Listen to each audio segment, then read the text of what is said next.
Hello, c'est HR, ton chroniqueur. Alors aujourd'hui, format spécial, je vais te parler de plusieurs films avec Tom Cruise. Des films qui appartiennent au registre de la science-fiction.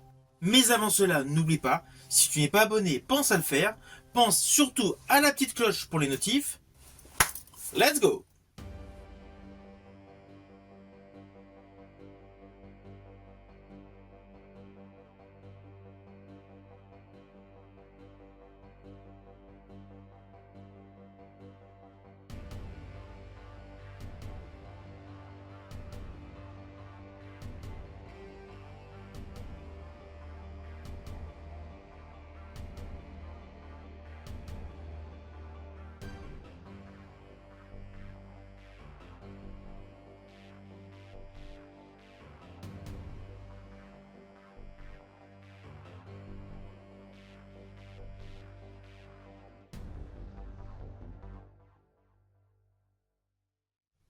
Alors pour les plus jeunes d'entre vous, Tom Cruise égale Mission Impossible. Alors qu'en fait, Tom Cruise a une filmographie dense et extrêmement variée. J'ai déjà consacré plusieurs vidéos par rapport à des films avec Tom Cruise, avec de surcroît une présentation de registres totalement différents. J'ai fait une vidéo sur le film L'Esprit d'équipe, dans lequel donc Tom Cruise interprétait donc un joueur de foot. Je vous ai présenté dans une autre vidéo donc un film d'horreur gothique dans lequel il interprétait le rôle d'un vampire. C'était pour le film Entretien avec un vampire. Dernièrement avec lui, je vous ai présenté une vidéo sur un film qui appartient au registre de l'heroic fantasy. Là aujourd'hui, je vais vous présenter plusieurs films de science-fiction. Films de science-fiction au jour d'aujourd'hui qui sont au nombre de 4. Actuellement, Tom Cruise a joué dans 4 films de science-fiction. Et on va pas se mentir, les 4 films de science-fiction dans lesquels il a joué sont excellents. Bien évidemment, je vais vous en parler dans l'ordre chronologique des sorties. Et le premier film de science-fiction dans lequel il a joué est une adaptation d'une œuvre de Philip K. Dick, réalisée par un maître de la réalisation à Hollywood, réalisé par Steven Spielberg. Ce film n'est autre que Minority Report. John, don't run. Everybody runs, Fletch.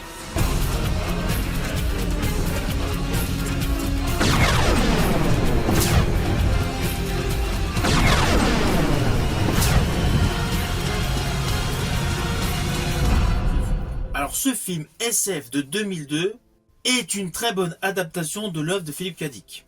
L'histoire sur le fond est assez simple.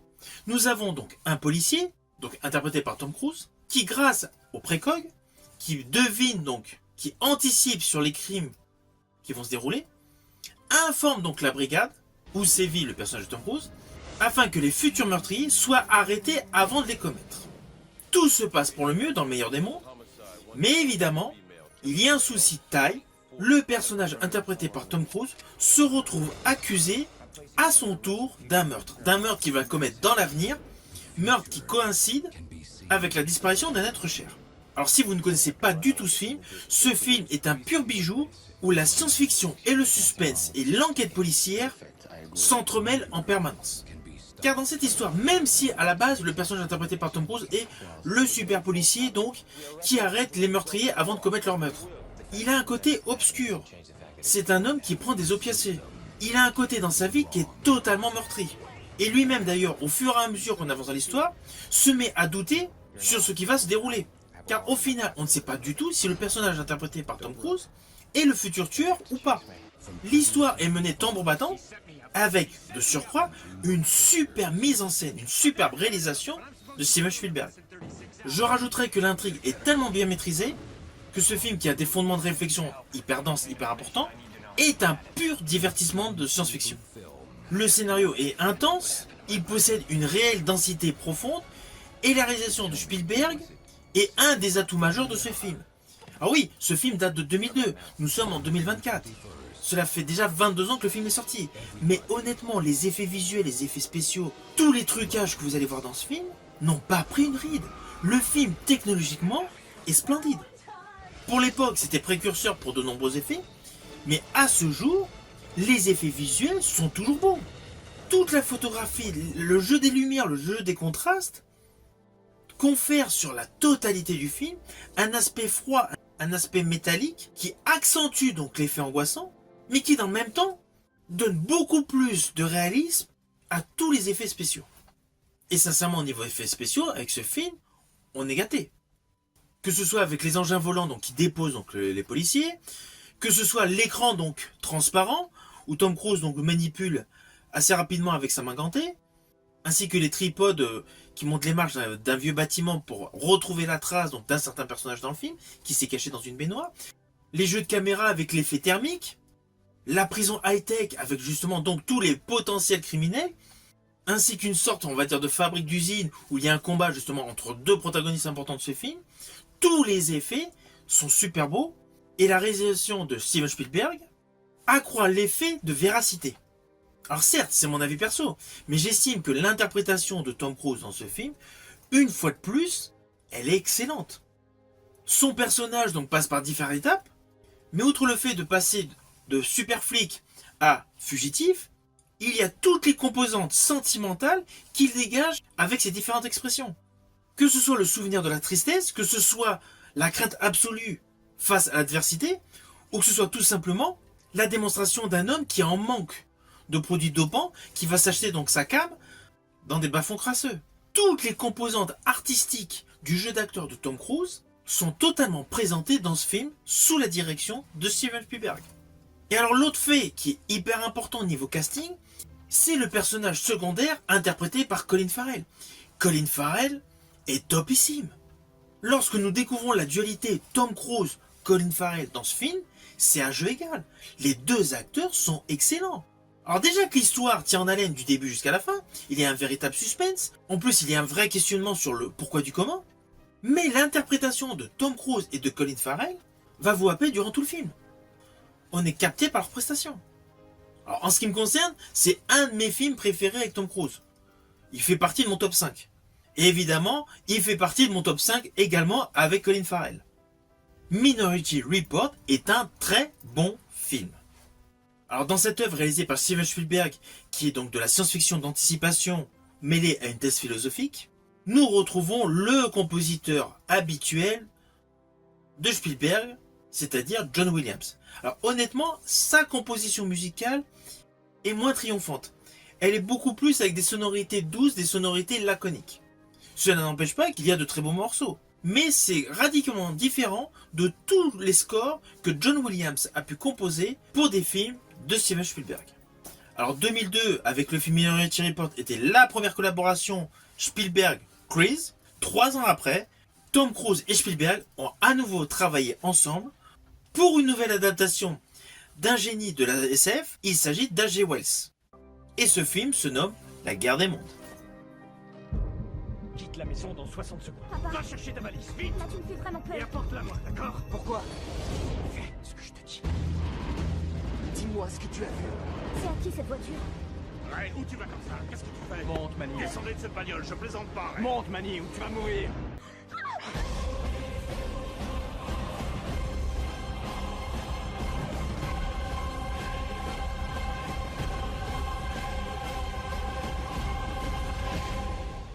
Alors l'histoire de ce film est la suivante. C'est une adaptation donc d'un roman d'H.G. Wells avec bien évidemment des petites modifications scénaristiques, de manière à moderniser donc l'histoire et essentiellement toutes les lignes de dialogue de ce film.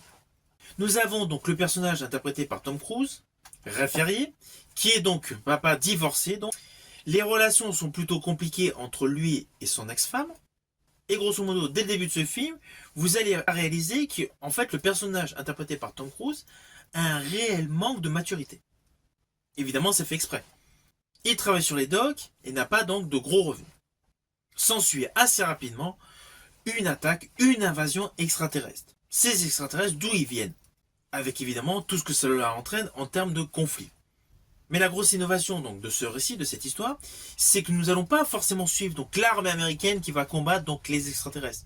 Là, on reste focus sur le microcosme familial de la famille Ferrier, principalement avec le père interprété par Tom Cruise et la fille interprétée par Dakota Fanning. Ainsi, il y aura forcément la notion de survivaliste par rapport à cette agression venue d'ailleurs. Alors, une fois de plus, sous la direction de Steven Spielberg, l'acteur Tom Cruise démontre une nouvelle facette de son talent. Lorsque l'on regarde le film La Guerre des Mondes, le personnage interprété par Tom Cruise est radicalement différent, radicalement antagoniste, à son rôle de Playboy, de jadis Jour de tonnerre, Cocktail, Top Gun.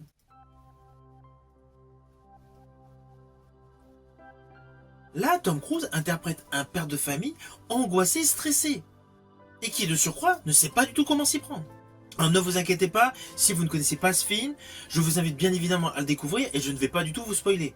Mais les composantes scénaristiques attachées au personnage, donc interprété par Tom Cruise, partent dans une direction radicalement différente de tout ce que vous avez pu voir au sein de la filmographie de Tom Cruise. Alors ce qui est bien justement dans ce film de science-fiction, c'est qu'il y a un vrai rapport entre la science-fiction et le côté sociétal et essentiellement le rôle d'un père donc qui n'a pas fait son job, donc interprété par Tom Cruise, par rapport à un conflit donc familial principalement avec son fils aîné. Vous allez le voir dès le début de ce film, les rapports sont totalement tendus avec son fils. Ce qui est un petit peu différent avec sa fille. Mais dans ce film, voilà, le personnage de Tom Cruise, sous couvert de science-fiction, est dans un pur drame familial. Il est au cœur d'une famille qui a complètement éclaté et doit justement s'occuper de ses enfants en plein chaos. Alors sincèrement, ce film de Steven Spielberg est une nouvelle fois impressionnant. La réalisation de Spielberg est top.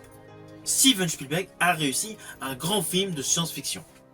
Et je rajouterais que son film mélange avec une parfaite alchimie l'horreur et la réflexion. Car sous couvert de science-fiction, il y a beaucoup de passages horribles. Je pense notamment avec l'incursion d'un personnage interprété par Tim Robbins. Vous allez voir qu'il y a beaucoup d'éléments horrifiques. Et Steven Spielberg, avec ce film, a fait quelque chose de radicalement différent en termes de mise en scène. Alors là, je t'ai parlé de deux collaborations, Tom Cruise, Steven Spielberg. Maintenant, nous allons passer sur un troisième film de science-fiction. Alors sincèrement, c'est mon film préféré avec Tom Cruise dans le registre de la science-fiction. Et je rajouterai que ce film fait partie également de mon top 3 des films préférés avec Tom Cruise.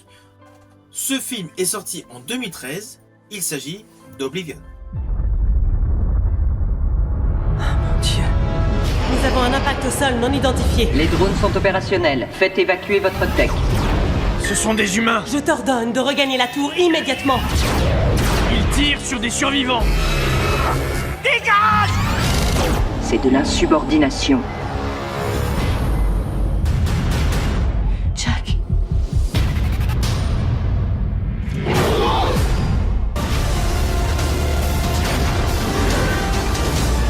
Je veux que l'humanité survive. C'est le seul moyen. Alors ce film Oblivion de Joseph Kosinski est une adaptation d'un roman graphique. Je rajouterai que ce film est un total mélange de films science-fiction, post-apocalyptique, d'action et de romance. Alors l'histoire est la suivante. Alors on nous précise que donc 60 ans après une guerre contre des extraterrestres qui ont totalement détruit et pulvérisé la Lune, et également dévasté la Terre, l'humanité entière s'est déplacée vers un havre de paix, c'est-à-dire Titan, une des lunes de Saturne. Parallèlement, dans l'espace, tel un satellite, il y a une impressionnante station spatiale géante, nommée le TET, qui chapeaute l'ensemble des opérations qui se déroulent sur Terre. Opérations qui sont essentiellement de la récupération d'eau des océans de la Terre, pour alimenter toutes les colonies de Titan, là où se retrouve l'humanité entière. Alors ceci est le point de départ de ce film. Mais là où ça se complique, c'est qu'un soir, il y a un crash. Quelque chose est tombé du ciel pour s'écraser dans la zone où travaille justement le personnage interprété par Tom Cruise, Jack Harper, alias Tech 49. Assez rapidement, il est dépêché sur les lieux. Il s'aperçoit donc qu'il y a des humains donc, dans ces capsules qui se sont écrasées sur Terre, et les robots qui sont avec lui, donc les sphères mécaniques, qui sont programmés donc à tuer donc les chacals, tirent dessus. Là, le personnage interprété par Tom Cruise ne comprend pas le pourquoi. Donc ces robots donc tirent sur des humains. Surtout qu'à la base, ils sont programmés pour tuer des chacals, monstres qui ont jadis attaqué la Terre. Car dans l'histoire, les humains ont gagné. Les humains ont gagné la guerre contre des extraterrestres, mais par contre la Terre a été irradiée. C'est pour cela qu'ils sont partis tous vivre sur Titan. Alors tout ceci se déroule assez rapidement dans le film. Mais l'histoire va vraiment démarrer À partir du moment où le personnage de Jack Harper va découvrir le visage d'une femme qui est justement dans une des capsules qui s'est crashée sur Terre. Il réalise que ça fait des années que cette capsule est restée donc cryogénisée donc, dans l'espace, donc il n'a jamais pu voir cette femme auparavant, mais celle-ci lui est apparue à plusieurs reprises en rêve. D'où une interrogation grandie, comment se fait-il qu'il a le souvenir de cette femme qu'il n'a jamais vue? Alors sur le fond, ce film, au tout début, il y a très peu de protagonistes. Évidemment, au fur et à mesure qu'on avance dans le déroulé de l'histoire, vous allez voir le personnage interprété par Morgan Freeman, etc. Mais là, dans ce film, l'interprétation de Tom Cruise est essentiellement sur le questionnement. En fait, il s'interroge sur tout. Et principalement, comment il peut avoir le souvenir de cette femme qui, dans la logique des choses, n'a jamais pu rencontrer avant ce fameux crash. Alors ce film est un film de science-fiction qui aborde des points forts. Alors ne vous inquiétez pas, je ne vais pas aborder les points qu'il aborde, sinon je vais vous spoiler. Mais ce film donc propose une réelle réflexion sur des thèmes importants qui font partie justement de notre avenir potentiel. Alors évidemment je ne parle pas du côté extraterrestre qui ont attaqué la Terre, mais je parle de d'autres points de réflexion que vous allez découvrir dans ce film. Alors ce film a une très belle réalisation, mais on va pas se mentir, le film Oblivion est totalement porté par l'acteur Tom Cruise. Pourtant il y a un très grand acteur, Morgan Freeman. Et même tous les autres acteurs, les actrices qui gravitent autour tels des satellites de Tom Cruise sont bons. Mais dans ce film, pratiquement, on voit Tom Cruise dans chacun des plans séquences. Et là, dans ce film, c'est essentiellement sa prestance, ses mimiques, son faciès, son air pensif qui agrémente l'histoire de ce film. Film qui, sous couvert de science-fiction, de côté très spectaculaire, de côté action, a un côté très intimiste. Alors romance, parce qu'au final, il y a une certaine dualité émotionnelle entre deux femmes. La femme copilote donc du personnage de Jack Harper, interprété par Tom Cruise, qui est la femme officielle donc de ce personnage, et cette nouvelle femme que le personnage Jack Harper voit dans ses rêves. Donc il y a une dualité féminine qui se rajoute au postulat apocalyptique de l'histoire. Alors l'autre grand plus de ce film, selon moi, est essentiellement la photographie. La photographie est somptueuse. Il y a un réel contraste dans ce que vous allez voir en termes de décor. Il y a le côté donc hors de terre, ce qui est dans le suspendu, donc très high-tech, très lisse, très propre, très transparent, très blanc. Et il y a le côté donc sur terre, les rochers, l'herbe, le sable, voilà, des composantes qui semblent en totale évolution. Et à cela s'ajoute un score superbe. Alors concernant donc la musique, toute la bande originale de ce film, mon titre préféré est Star Wave. Alors dans ce film, on l'entend principalement à un moment où le personnage de Jack Harper donc se baigne dans une piscine donc translucide, donc suspendue dans les airs. La musique de M83 associée à Joseph Trapanese est sublime. Il y a certes un côté très digital, très numérique dans la musique, mais il y a un côté très triste, très émotionnel. La musique fait part entière au déroulé de l'histoire. La musique a une ampleur considérable pour beaucoup de plans séquences. Et je rajouterais que la musique est un des atouts de ce film, car elle confère à l'ensemble, à la globalité de ce film, un aspect très nostalgique qui est en totale adéquation avec le personnage de Jack Harper. Alors pourquoi je dis nostalgique? Car bien évidemment, je vous ai dit donc le personnage donc Jack Harper a le souvenir d'une femme, la femme donc qu'il a découvert après le crash. Mais cette femme justement, il a le souvenir d'avoir discuté avec elle sur l'Empire State Building. Empire State Building sans aucun défaut. Or, à l'époque où nous nous situons, cet Empire State Building, nous le découvrons à moitié détruit. La majorité de ce building se retrouve sous le sable. Donc il est à côté nostalgique avec justement ces flashbacks qui ont plus d'éteint sépia, voire noir et blanc par moment. Et justement la musique accentue donc cet effet de profondeur. Je préciserai que c'est un des détails que j'apprécie grandement dans ce film. Tu n'es pas forcé de mourir, Jack. Elle n'est pas forcée de mourir. Il faut que tu saches ce qui s'est passé. Qui êtes-vous? Mets fin à cette guerre. Je veux que l'humanité survive. C'est le seul moyen.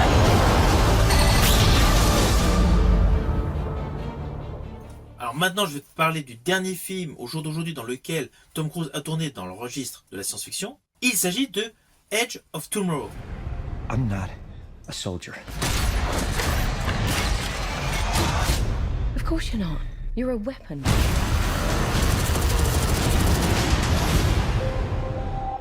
Alors ce film a été réalisé par Doug Liman en 2014. Alors ce film peut avoir un côté donc un peu déroutant car de nombreuses scènes se répètent. Bien évidemment, je vais te dire le pourquoi. Alors l'histoire de ce film se déroule dans un futur proche. Nous avons des hordes d'extraterrestres qui viennent attaquer la Terre. Ces extraterrestres paraissent d'ailleurs invincibles. Aucune armée au monde n'a réussi à les vaincre. Là, le personnage interprété par Tom Cruise, le commandant William Cage, est envoyé sur le front. Il n'a jamais combattu, pour lui c'est une mission suicide, il pense tout de suite qu'il va mourir. Et justement, c'est ce qui arrive rapidement au tout début de ce film. À peine arrivé sur une plage, tel le débarquement, il subit donc les attaques, et meurt à la suite d'une confrontation avec un alien. Mais en fait, c'est là que démarre réellement l'histoire, car au moment où il meurt, un claquement de doigts, il se retrouve au début du film à revivre la même scène où il va se retrouver à aller sur le fond, donc sur cette plage. Il s'aperçoit donc que l'instant où il va mourir se répète en permanence, sans comprendre le pourquoi au début. Alors c'est pareil, ne vous inquiétez pas, je ne vais pas aller plus loin sur la ligne scénaristique. Il y a un côté donc assez répétitif, et sous couvert donc de grands films de guerre de côté science-fiction, il y a une romance qui se dégage. Alors là, le jeu de Tom Cruise est plutôt classique, plutôt assez convenu. Mais je rajouterais que dans ce film où il y a beaucoup d'action, le personnage interprété donc par Tom Cruise devient extrêmement attachant au fur et à mesure qu'on avance dans l'histoire. Car dans ce film, Tom Cruise joue essentiellement la carte des sentiments. Et on s'aperçoit que jouer sur les sentiments, ça lui colle comme un gant. C'est une nouvelle facette de son postulat d'acteur qui est démontré avec ce film Edge of Tomorrow. Alors ceci dit, cette histoire, peut-être que vous la connaissez autrement que ce film avec Tom Cruise, c'est assez logique, car en fait c'est une adaptation d'un roman de l'auteur japonais Hiroshi Sakurazaki. Son œuvre est disponible un peu partout. Alors dans ce film, donc, le personnage féminin important de ce film est interprété par Emily Blunt. Emily Blunt qui a une très belle carrière cinématographique. Et une nouvelle fois dans ce film, elle démontre qu'elle a un réel talent d'actrice. Alors j'adore la SF, vous le savez, donc j'aime bien tous les films avec Tom Cruise. En plus j'estime que c'est un acteur complet, c'est un acteur en fonction du film ou du registre dans lequel il évolue. Il a un jeu radicalement différent. Mais par rapport à ces 4 films de science-fiction que je viens de te présenter, mon top 4 dans l'ordre que je préfère, en 1, donc je mets Oblivion, en 2, je mets Minority Report, en 3, je mets La Guerre des Mondes, et en 4, je mets Edge of Tomorrow. Alors, ça ne veut pas dire que Edge of Tomorrow, je n'apprécie pas du tout ce film. Non, ce film est bon, mais j'ai une vraie préférence pour les 2 réalisations de Steven Spielberg, et bien évidemment une grosse préférence pour le film Oblivion. Ceci dit, Edge of Tomorrow est un bon film. Un beau film sous couvert de science-fiction veut donner un côté ultra réel, ultra possible. On trouve d'ailleurs dans les scènes de début de ce film, aux informations, le président français. Un ancien président français. Et donc une majorité de ce film se déroule en France. Donc c'est un petit atout supplémentaire pour tous les Français de découvrir ce film. Mais principalement c'est un film qui vaut le détour, c'est un bon film. Et sachez qu'il y a eu un temps où une suite était prévue. Suite qui a souvent été reportée. Alors à ce jour, la suite est potentiellement remise sur le devant de la scène, mais rien n'est certain.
Alors contrairement à l'Heroic Fantasy, les films SF avec Tom Cruise ont dans l'ensemble réalisé de très belles performances au cinéma.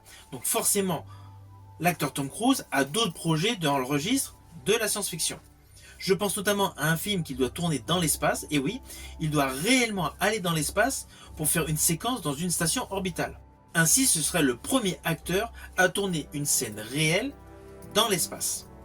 Par ailleurs, Tom Cruise a un autre projet, mais c'est pareil, pour l'instant il n'y a pas de confirmation, mais il a un projet d'un film science-fiction au titre Our Name is Adam, dont le scénario sera l'écriture par Monsieur Nolan, qui avait d'ailleurs jadis écrit Agent 13.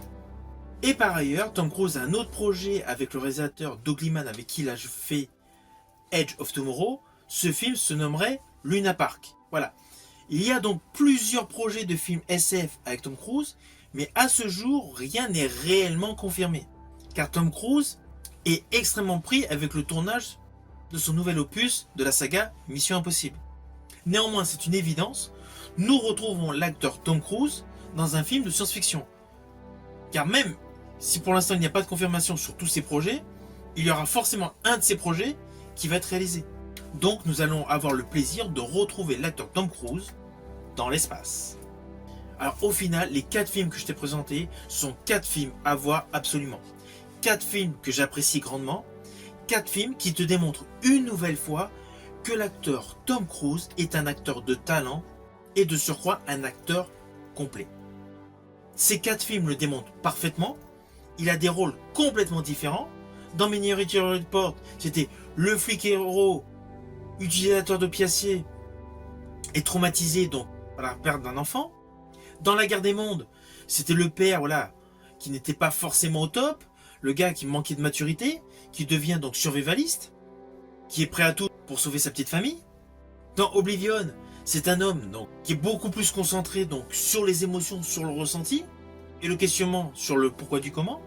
Et dans Edge of Tomorrow, sous couvert de science-fiction, sous couvert d'action, c'est essentiellement une histoire d'amour. Ainsi, tu as avec ces 4 films 4 compositions d'acteurs radicalement différentes. Si la vidéo t'a plu, n'oublie pas, petit pouce vers le haut, pense au partage. Quant à moi, je te dis à bientôt pour une prochaine vidéo.